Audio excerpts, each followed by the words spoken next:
Hey everyone, and welcome back to This Week in Maritime History, where we take a look at remarkable stories from the sea, shipwrecks, daring voyages, and moments that shaped naval history.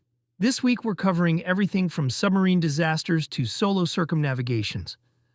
We begin on April 21st, 2021, with the tragic loss of the Indonesian submarine Nanggala.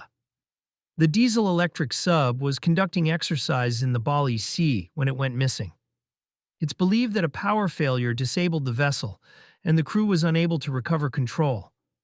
When Nanggala was finally located, it had split into three pieces at a depth of over 800 meters. All 53 people on board were lost, marking one of the worst naval disasters in modern Indonesian history. Next, we head back to 1865, just days after the assassination of President Lincoln. On April 23rd, the U.S. Navy anchored a barge called Black Diamond in the Potomac River, hoping to block John Wilkes Booth from escaping into Virginia.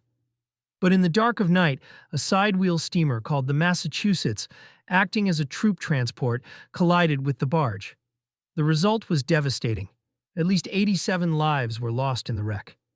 It remains one of the most overlooked maritime tragedies of the Civil War era. Now, for a very different kind of story. On April 24th, 1895, Joshua Slocum set sail from Boston aboard his oyster boat Spray. His goal? To become the first person to sail solo around the world. Slocum had already lined up a book deal before he even left, and when he returned 3 years later, the resulting book, Sailing Alone Around the World, became a classic. The story didn't end there, though. In 1909, low on money and with Spray in poor condition, Slocum attempted another voyage. He disappeared at sea and was never heard from again. He was declared legally dead in 1924, but his legend still sails on.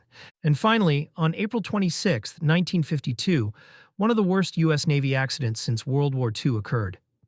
The USS Hobson, a destroyer with a decorated service record, including D-Day, North Atlantic convoy duty, and even escorting Winston Churchill, was struck and cut in half by the aircraft carrier USS Wasp during nighttime maneuvers. 176 crew members died in the collision. Today, a memorial to Hobson stands in Charleston, South Carolina, where she was originally built.